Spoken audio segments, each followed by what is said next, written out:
Hello दोस्तों, उम्मीद है आप सब बहुत बढ़िया होंगे, अपनी लाइफ में बहुत बढ़िया कर रहे होंगे। तो आज आपका भाई के लिए आपके लिए लेके आया ट्रायंगल्स। ठीक है, चैप्टर का बिल्कुल कॉन्सेप्ट 5 मिनट समझाएंगे। ठीक है, चलो फिर जल्दी से स्टार्ट करते हैं।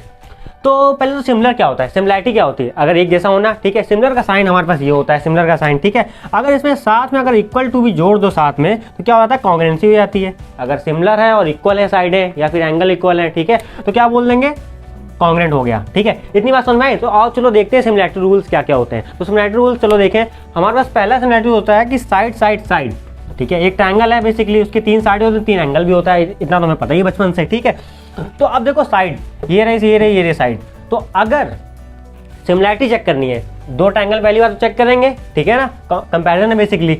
तो साइड साइड साइड, अगर तीनों एंगल मतलब साइड क्या है, सिमिलर है, ठीक है ना, या फिर साइड प्रोपोर्शनल बोल दो, ठीक है, या फिर उनका रेशियो सेम है, तो हम क्या बोल सकते हैं, इनके एंगल क्या होंगे, इक्वल होंगे। एंगल मान लो, जैसे कि एग्जांपल ले लो कि AC upon DF equal to, अब AB अपॉन ये नीचे वाली ले ली अपॉन नीचे वाली D लिख दिया, ऐसे थर्ड साइड भी लिख सकते हो। तो ये क्या बोलोगे, ये प्रोपोर्शनल बोल सकते हो या फिर इनके रेशियोस इक्वल होते हैं। ठीक है, प्रोपोर्शनल होना या फिर रेशियोस इक्वल होना एक ही बात होती है। ठीक, तो ऐसे लिख सकते हो बेसिकली। तो समझ में आया, ये क्या हो गया बेसिकली, साइड साइड साइड हो गया। ठीक है, दूसरा देखते हैं हमारे पास। दूसरा एंगल हमारे पास क्या, अगर 3 एंगल दिए हो, अगर 3 एंगल इक्वल हो, मान लो इसका ये एंगल करस्पॉन्ड किसे करेगा, इसी से करस्पॉन्ड। C किसके इक्वल होगा, F के इक्वल होगा, A किसके इक्वल होगा, D के इक्वल होगा। ठीक है, ऐसे ही अगर तीनों एंगल अगर इक्वल होते हैं ना, तो जो साइड्स होगी बेसिकली वो क्या होगी, प्रोपोर्शनल होगी। इसमें क्या थी कि अगर पहले वाले में क्या था कि अगर साइड क्या होंगी, प्रोपोर्शनल होंगी, तो एंगल इक्वल होंगे। दूसरे में क्या, अगर एंगल है, ठीक है, सारे इक्वल है तो साइड प्रोपोर्शनल होगी, उल्टा हो गया। ठीक है, अब ये देख लो, 2 एंगल, कोई भी 2 एंगल, ठीक है, ट्रायंगल के अगर वो क्या इक्वल है तो बोल सकते हो कि ट्रायंगल सिमिलर है। ठीक है, यहाँ पे हम साइड के बारे में नहीं बोल रहे हैं, कुछ की प्रोपोर्शनल होगा या नहीं होगा। ठीक है, ये डिफरेंस है, यहाँ पे ध्यान देने वाली बात है। ठीक, अब चलते हैं SAS। ठीक, SAS हमने बोल दिया, ये सिमिलैरिटी क्राइटेरिया है ट्रायंगल के बेसिकली।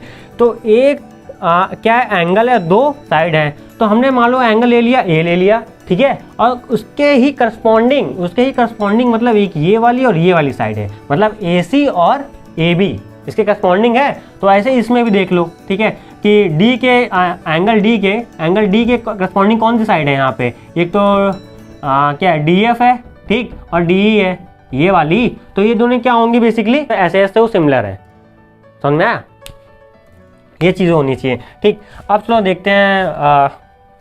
अब आगे हमें देखना है बेसिकली BBT क्या होता है। ठीक है, BBT बेसिक प्रोपोर्शनैलिटी थ्योरम, वो हमें देखना है। ठीक है, तो वो हम देखेंगे आगे।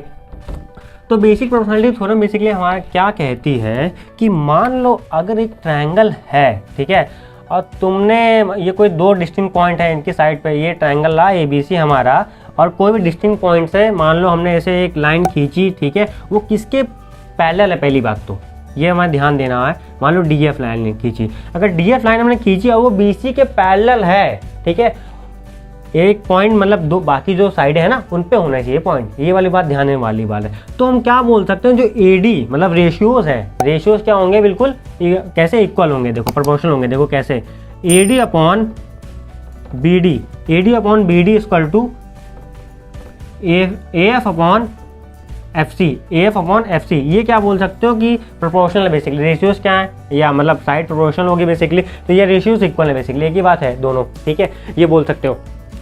चलो और फिर अब क्या देखें हमारे पास क्या है। हाँ, इससे पहले कन्वर्स ऑफ BBT भी देख लेते हैं। कन्वर्स BBT क्या बोलती है कि अगर ये रेशियोज अगर इक्वल हैं, ठीक है, तो जो DF होगी ना ये ऑटोमेटिकली पैरेलल हो जाएगी।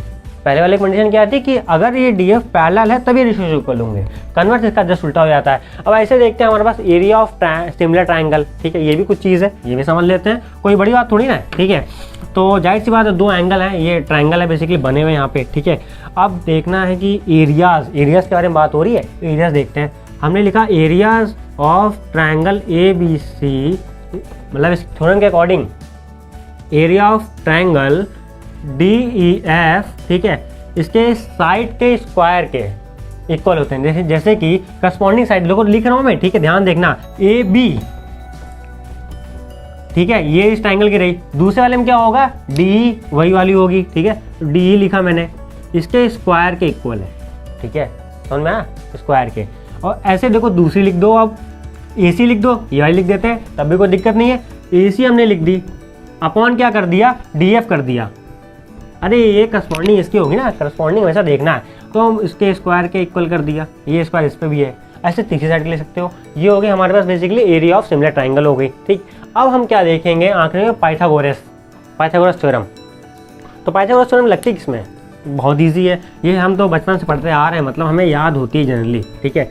तो आओ देखें, तो पाइथागोरस थ्योरम हमारी ये कहती है कि अगर मैंने एक ट्राइंगल बनाया जो कि मान लो बी पे ऑलरेडी एक गिवन होता है 90 डिग्री है बी पे, ये रहा ABC, ये तो सबको पता ही है ना कि ये हाइपोटेनस है, ये बेस होती है, और ये एल्टीट्यूड या फिर बोल दो वो परपेंडिकुलर बोल दो, ठीक है।